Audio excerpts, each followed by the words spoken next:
नमस्कार श्रोते हो, मी अर्चना रवींद्र शिर्के माऊली कथाकथनमध्ये तुमचं पुन्हा एकदा स्वागत करते. आपण ऐकत आहोत राधा. लेखक समर. वृंदावन मला सर्वाधिक प्रिय असणारं ठिकाण. तेव्हापासूनच या वृंदावनात सूर्यकिरण पहाटे पृथ्वीवर पडू लागताच निसर्गाच्या अलौकिक सौंदर्याची उधळण सुरू व्हायची. तेव्हापासूनच ही पवित्र यमुना नदी इथून शांतपणे वाहते. शतकानुशतकं तिच्या सौम्य लहरी गोपगोपिकांच्या अनेक कथा बघत ऐकत पुढे जातात. कृष्णाच्या बासरीतून मधुर स्वर बाहेर पडल्यापासून इथल्या वातावरणाला तृप्तता आणि मांगल्य प्राप्त झालं आहे. आम्ही ती तृप्तता प्रत्यक्ष अनुभवली आहे. वृंदावनात आल्यापासूनच कृष्ण हळूहळू बासरी वाजवणं शिकत होता. जो प्रलंबासुरासारख्या असुरांचा सहज वध करू शकत होता, त्यासाठी बासरी वाजवणे ही काही कठीण गोष्ट होती. वस्तुतः सगळ्या कला त्याच्या कल्पकतेतूनच निर्माण झाल्या होत्या. तरीही आपण हळूहळू बासरी शिकत आहोत असं दर्शवत होता. काही दिवसातच तो उत्तम बासरी वाजवू लागला. यात काहीच नवल नव्हतं. त्याच्या बासरी वादनामुळे तो परिसर खरोखर तृप्त आणि तल्लीन झाला होता. वृंदावन गोकुळापेक्षा खूप प्रशस्त होतं. साक्षात विश्वकर्मांनी त्या नगराची निर्मिती केली होती असं म्हटलं जात होतं. वृंदावन हे गाव नव्हतं तर महानगर होतं. वृंदावनात नंदरायाचं घर सर्वात अनोखं होतं. घर नव्हे, राजभवनच ते. ते 4 खोल खंदकांनी वेढलं होतं. त्या खंदकांच्या दोन्ही काठांवर फुलझाडं होती. त्यामुळे तो राजमहाल सुंदर दिसत होता. ती फुलझाडं नसती तर त्या खंदकांमुळे ते राजभवन इतर राजभवनांप्रमाणे एका आत्ममग्न आणि क्रूर राजाचं निवासस्थान वाटलं असतं. पण नंदरायांचं राजभवन तसं नव्हतं. ते केवळ सुंदरच होतं असं नव्हे, तर ते गोपगोपिकांसाठी सदैव उघडं होतं. त्यांच्या राजभवनात जाणं किंवा त्यांच्या जवळून जाणं ही आल्हाददायक वाटत असे, कारण त्या फुलांचा सुगंध त्या भवनाभोवती दरवळत असे. नंदरायांच्या उद्यानात फणस, नारळ, डाळिंब, संत्री, केळी आणि केवड्याची झाडं होती. ते खंदक वस्तुतः युद्धाच्या काळात प्रमुखाच्या भवनाची सुरक्षा व्हावी म्हणून बांधले होते. पण कृष्ण आणि त्याचे मित्र त्या खंदकांचा उपयोग जलक्रीडेसाठी करत असत. दुतर्फा वृक्ष असल्याने त्या खंदकांवर कायम सावली पडत असे. त्यांच्यामध्ये पाणी भरून कृष्णाने एक लहानसं सरोवरच निर्माण केलं. त्या खंदकांच्या मागे उंच भिंत होती आणि तिच्या अग्रभागी देवतांच्या मूर्ती कोरल्या होत्या. वृंदावनातील रस्तेही प्रशस्त आणि दुतर्फा असलेल्या वृक्षांमुळे रमणीय होतं. वृंदावनातील सर्वात सुंदर बांधकाम म्हणजे तिथलं रासमंडप. ते गोलाकार रत्नांनी सजलं होतं. प्रत्येक स्तंभाला प्रतिदिन फुलमाळांनी सजवलं जात असे. गोपगोपिका नृत्य आणि गायनासाठी तिथे एकत्रित येत असत. कृष्णाचं नृत्य सर्वच वृंदावनवासियांना मनमोहक वाटत असे. रासमंडपात सर्वच उपस्थित असत. त्यामुळे नंतर कृष्ण आणि मी एकांतात आम्हा दोघांनाच नृत्य करता यावं म्हणून मधुवनातील लहानशा रासमंडपात जात असो. ते एका वटवृक्षाच्या आणि तलावाच्या शेजारी उभारलं होतं. त्या रासमंडपाचं वैशिष्ट्य म्हणजे त्यात आरसेही होते. त्या आरशासमोर उभे राहून आम्ही एकमेकांना बघत असू. तेव्हा कुणी आमचं तैलचित्र काढलं नसलं तरी ती प्रतिमा मी डोळ्यात कायमची साठवली होती. कृष्ण वृंदावन सोडून गेला तेव्हा मी डोळे बंद करून सदैव ती प्रतिमा मनपटलासमोर आणत असे. वृंदावनाचं मूळ नाव वृंदावन असं नव्हतं हे इथे नमूद करायला हवं. ते नंदव्रज म्हणून ओळखलं जायचं. मुख्य नगर, रासमंडप आणि वन अशा 3 भागांमध्ये तो प्रदेश विभागला होता. त्याला कालांतराने वृंदावन या नावाने ओळखलं जाऊ लागलं. वृंदा हे माझं दुसरं नाव. या वनात श्रीकृष्ण राहिले आणि त्यांनी माझ्यासोबत रासलीलेचा आनंद घेतला म्हणून त्यांना वृंदावन हे नाव प्राप्त झाले. या स्वरूपात माझं दुसरं नावही चिरकाल श्रीकृष्ण भक्तांच्या स्मरणात राहील. ते माझं भाग्यच आहे. अशा सुंदर नगरात आम्ही राहू लागलो. त्या नगरात आल्यापासून मला कृष्णाशी बोलायचं होतं. मी योग्य वेळेची वाट बघत होते. तो बऱ्याचदा माझ्या समोरून जायचा, 1-2 वाक्य बोलायचाही. स्वाभाविकतः त्यालाही तो कोण आहे आणि मी कोण आहे याची जाण होती. तो माझ्याकडे बघायचा तेव्हा त्याच्या दृष्टीत ही बाब मला जाणवायची. ती दृष्टी भेट होताच मानवी देह, त्याचं वय, स्थळ आणि काळाची जाणीव बाजूला होऊन आम्ही जणू मूळ स्वरूपातच एकमेकांना भेटायचो. पण माझी प्रतीक्षा सुरू होती. जेव्हा आम्ही भेटू आणि बोलू तेव्हा कृष्ण त्याच्या मूळ स्वरूपातच मला भेटेल आणि माझ्याशी बराच वेळ बोलेल हे मला माहीत होतं. त्यामुळे मी घाई करत नव्हते. वृंदावनात आल्यावर राक्षसांचे हल्ले थांबले. भीतीची जागा नृत्य आणि गायनाने घेतली. नगर सुरक्षेच्या दृष्टीनेही आत उत्तमरित्या बांधल्याने कुणालाही वृंदावनात येऊन कृष्णाच्या भवनात गुपचूप शिरण्याची सोय राहिली नव्हती. आम्ही मुलं-मुली मोठे होत होतो. मासामागून मास जात होते. कंसाच्या जाचक राजवटीखाली असलेल्या व्रजभूमीत एक आमचं वृंदावनच समृद्ध आणि सुरक्षित होतं. ही बाब कंसाच्या डोळ्यामध्ये खुपत होती. खरं तर वृंदावनाच्या समृद्धीपेक्षा कृष्णाची प्रसिद्धी कंसाला अधिक खुपत होती. कारण राक्षसांचा वध करणारा एक चमत्कारी मुलगा वृंदावनात वाढत आहे ही बाब सर्वत्र चर्चेचा विषय झाली होती.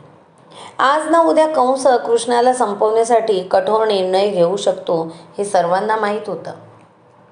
पण कुणी त्याबाबत चर्चा करत नव्हतं. मी किशोर वयात प्रवेश केला होता. मलाही ती बाब लक्षात आली होती. एका क्रूर राजाशी कृष्णाचं युद्ध होईल तेव्हा कृष्णाचं कर्तृत्व केवळ वृंदावनापुरतं मर्यादित राहणार नाही याची जाणीव मला तेव्हाच झाली होती. मात्र मनाला काही केल्यास समजावता येत नव्हतं. कृष्णाच्या लीला उत्स्फूर्त वाटत असल्या तरी प्रत्येक लीलेमागे एक विशिष्ट हेतूही होता. कधी कुणाची इच्छा पूर्ण करणं, कधी कुणाचं दुःख दूर करणं, तर कधी स्वतःच्या शक्तीचा ओझरता परिचय देणं. त्यामुळे वृंदावनवासियांना हा कुणीतरी चमत्कारी बालक आहे हे समजलं होतंच.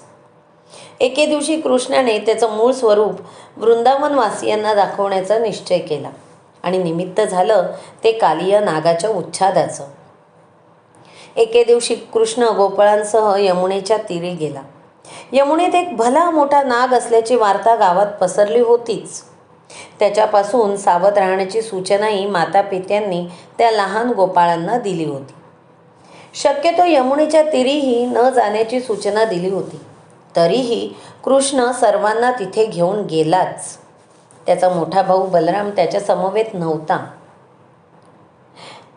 गायी जवळच्या मैदानात चरत होत्या. कृष्णासह त्याचे सवंगडी वृक्षाखाली फळं खात बसले होते. खाऊन झाल्यावर त्यांनी एक खेळ सुरू केला. त्यांचे गायीकडे दुर्लक्ष झाले. गायींना तहान लागल्याने त्या यमुनेचं पाणी पिण्यासाठी नदीजवळ गेल्या आणि दुर्दैवाने त्यांनी ते विषारी पाणी प्यायलं. गायींच्या शरीराचा दाह होऊ लागला. अनेक गायी तिथेच मरून पडल्या. त्यांचं हंबरणं ऐकून कृष्णासह सर्व गोपाळ त्यांच्या दिशेने धावले. ज्यांच्यावर आपला उदरनिर्वाह अवलंबून आहे अशा गायींचे कळप मृत झाल्याचे पाहून गोपाळांचं हृदय चिंताग्रस्त झालं. त्यांच्या चेहऱ्यावर दुःख, भय आणि चिंता स्पष्ट दिसत होती. त्याच क्षणी श्रीकृष्ण गोपाळांना त्यांच्या अमोघ शक्तीचा परिचय देणार होते. त्यांनी त्या मृत गायींना पुन्हा जिवंत केलं. जमिनीवर पडलेल्या गायी क्षणार्धात उठून उभ्या राहिल्या. हे पाहून सर्व गोपाळ अवाक झाले. तो चमत्कार पाहून सर्वांचे हात जोडले गेले. तेवढ्यात तो अजस्त्र नाग यमुनेच्या डोहात दिसला. वृंदावनवासी त्या नागाला कालिया म्हणत. कालिया, तो पहा कालिया. सर्व गोपाळ घाबरून ओरडू लागले. तो कालिया नाग समोर दिसताच कृष्णाने त्याच्यावर प्रहार केला. त्याच्या एका प्रहारातच तो नाग जखमी झाला. कृष्ण त्याच्या विशाल फण्यावर उभा राहिला. काही गोप समस्त वृंदावनाला ही वार्ता सांगण्यासाठी मोठ्या आवाजात यमुना तीरी चला. कृष्णाने मेलेल्या गायींना जिवंत केलं. तो कालियाच्या मस्तकावर चढला आहे. चमत्कार पहा, असं म्हणत रस्त्यावरून धावत होता. सगळे यमुनेच्या तीराकडे धावले. आईने माझा हात धरून मला यमुनेच्या तीरी नेले. आम्ही सर्व कृष्णाचा तो पराक्रम प्रत्यक्ष बघत होतो.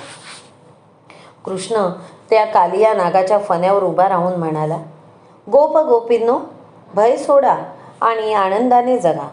जो माझा परमभक्त आहे त्याच्या पाठीशी मी उभा आहे. कालिया, तुला हे ठिकाण सोडून जावं लागेल. तुला हे दुःख भोगावे लागेलच. परंतु तुझ्या कपाळावर माझ्या तळपायाचे ठसे उमटल्याने मनुष्य नागांची भक्तिभावाने पूजा करेल. तू याच क्षणी वृंदावन सोडून जा. कालिया नाग लगेच नरमला. कृष्ण त्याच्या फण्यावरून खाली येताच तो दूर गेला. वृंदावनवासियांना कृष्ण हा एका अवतारी पुरुष असल्याची प्रचिती आली. ते सर्व हात जोडून कृष्णाच्या सुमुखाकडे बघत होते. नंदराय आणि यशोदा मातेच्या डोळ्यातील आश्चर्य आणि आनंद मला दुरूनही दिसत होता. असा एक अवतार आपल्या वृंदावनात अवतरल्याचा सर्वांनाच आनंद झाला होता. बलराम मोठ्या आवाजात म्हणाला, गोपांनो आणि गोपिकांनो, माझ्या बोलण्याकडे लक्ष द्या. सर्व त्याच्याकडे पाहू लागले. जो जगाचा भार वाहणारा आहे, जो शेषनागाचा स्वामी आहे, जो सृष्टीचा कर्ता आहे, त्याला या पृथ्वीवर कोण पराभूत करू शकेल? श्रीकृष्ण सर्वश्रेष्ठ आहे. श्रीकृष्ण हा विश्वाचा आत्मा आहे. परमेश्वरी तत्वाला आदी, मध्य आणि अंत नसतो. श्रीकृष्णांनी या पृथ्वीवर मनुष्य रूपात जन्म घेतला असला तरी न त्यांचा कधी जन्म झाला, न कधी मृत्यू होईल. या अवतारानंतर ते पुन्हा त्यांच्या वैकुंठाला जातील. बलरामाचं बोलणं ऐकून सर्व आश्चर्यचकितच झाले. मात्र कृष्णाबाबत हे सत्य बलरामाला कसं ठाऊक असा प्रश्नही त्यांच्या मनात आला. याचा अर्थ बलरामही कुणी दैवी पुरुष असावा असं सर्वांना वाटू लागलं. तो प्रसंग विलक्षण होता. कृष्ण हा ईश्वराचा अवतार आहे हे सर्वांना पटलं होतं. त्या दिवसानंतर कृष्ण जोवर गोकुळात राहील तोवर सर्वांनी कृष्णाची पूजाच केली असती. सर्व त्याच्यासमोर नतमस्तक झाले असते. कुणीही त्याला पूर्वीप्रमाणे एका गोपाळासारखं वागवलं नसतं. ईश्वराच्या अवतारासमोर कोण हास्यविनोद करणार? मित्रांसह एखाद्या घरातून लोणी चोरल्यावर कोण त्याला रागवणार? आणि सर्वच इतके गंभीर झाले तर कृष्णलीला तरी कशी होणार? अजून रासलीलाही झाली नव्हती. या वातावरणात रासलीलाही कशी होणार? त्यामुळे परिस्थिती अशीच गंभीर राहू नये म्हणून कृष्ण सर्वप्रथम नंदराय आणि यशोदा मातेसमोर गेला. त्याने मात्यापित्याला वंदन केलं आणि तो अतिशय नम्रपणे म्हणाला, माझा पराक्रम पाहून दादाला माझी स्तुती करण्याची सवय आहे. तो कायम माझ्या पाठीशी असतो. मी तुमचा पुत्रच आहे. या वृंदावनातला एक गोप आहे. अर्थातच ते कुणालाही पटलं नाही. कृष्णाने जे चमत्कार केले ते पाहून कुणालाही ते पटणं शक्यच नव्हतं. पण तीच तर कृष्णाची लीला होती. त्याला जे सांगायचं आणि दाखवायचं होतं ते त्यांना दाखवलं होतं. वृंदावनातलं खेळतं वातावरण अकस्मात गंभीर होऊ नये म्हणून त्याने स्वतःलाच गोप म्हटलं होतं. परमेश्वर स्वतःला गोप म्हणत असेल तर तेही कोण नाकारणार? सर्वांनी कृष्णाला गोप रूपात जन्माला आलेला देव असंच मानलं. तेच कृष्णाला हवं होतं. यातून गोप ही ओळखही कायम राहिली आणि अजूनही किशोरावस्थेत न पोहोचलेल्या कृष्णाचा शब्दही प्रमाण मानला जाऊ लागला. त्या प्रसंगापर्यंत कृष्णाबाबत कुतूहल होतं. पण त्याच्या मातेसह सर्व गोप गोपिका त्याला एक नटखट बालक म्हणत होत्या. आता तेच सर्व त्याला ईश्वर म्हणू लागले होते. कृष्णाने असं का केलं हे कालांतराने आमच्या लक्षात आलं. वृंदावन सोडण्यापूर्वी कृष्णाला एक मोठी सामाजिक क्रांती घडवायची होती. वृंदावनवासियांनी इंद्रयाग यज्ञ करू नये असं आवाहन करायचं होतं. कृष्ण कोण आहे हे जाणल्याशिवाय वृंदावनवासियांनी ते आवाहन स्वीकारलं असलं का? मित्रांसह चोरून लोणी खाणाऱ्या आणि बासरी वाजवणाऱ्या एका नटखट मुलाचं आवाहन व कालिया नागाच्या फण्यावर नृत्य करणाऱ्या ईश्वरी अवताराचं आवाहन यामध्ये निश्चितच मोठा फरक आहे. हे सर्व चमत्कार सांगण्यामागचं कारण म्हणजे मी मनुष्य जन्मातही कृष्णाच्या प्रेमात कशी पडले हे तुम्हाला सांगायचं आहे. मला पूर्वजन्माचं स्मरण नसतं तर श्रीकृष्णाच्या त्या लीलांनी मला मोहित केलं असतंच. याच एका प्रसंगात कृष्णाचा पराक्रमही दिसतो, नम्रताही दिसते आणि चातुर्यही दिसतं. पराक्रम केल्यावर स्वतःची प्रशंसा करून घेणारा आणि त्याच सामर्थ्याच्या धुंदीत राहणारा पुरुष कालांतराने भ्रमिष्ट होतो. स्त्रीला पराक्रम आवडत असला तरी अशा भ्रमिष्ट पुरुषाचा सहवास तिला प्रिय नसतो. कृष्णाचं वैशिष्ट्य म्हणजे तो साक्षात ईश्वराचा अवतार असला तरी त्याच्या मात्यापित्यांना तो आपला पुत्रच वाटायचा आणि सख्यांना सखाच वाटायचा. कृष्ण समोरच्या व्यक्तीप्रमाणे वागायचा. मी किती पराक्रम केला आहे हे मी त्याच्या मुखातून कधी ऐकलं नाही. जे सर्वांना ज्ञातच आहे ते वारंवार सांगण्याची आवश्यकताही केवळ भ्रमिष्ठ आणि गर्विष्ठ व्यक्तींनाच भासते. या पराक्रमाच्या कथा सांगण्यामागे अजून एक हेतू आहे.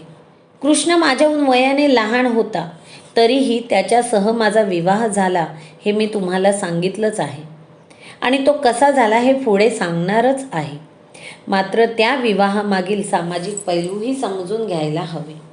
त्या काळात विविध पद्धतीने विवाह होत असे. मात्र त्या सर्व विवाहांमध्ये एक गोष्ट समान होती, ती म्हणजे वराच्या वयाला कोणतीही मर्यादा नव्हती.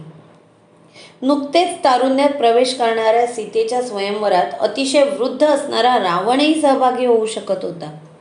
अन्य पद्धतीने विवाह ठरला तरी वर एका ठराविक वयाचाच असावा अशी काही मर्यादा नसायची.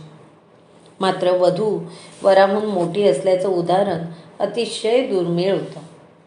काही ठिकाणी तसं घडलं असेलही, पण ती जनरीत नव्हती. कृष्णाचं ईश्वरत्व, त्याचा पराक्रम आणि त्याच्या थोरवीमुळे ते शक्य झालं. मनुष्य जन्म असला तरी मला इतर कोणाचाही विचार मनात आणण्याची इच्छा नव्हती. द्वारकाधीश श्रीकृष्णाने अनेक विवाह केले असतील, मी आजन्म त्याची प्रतीक्षा केली.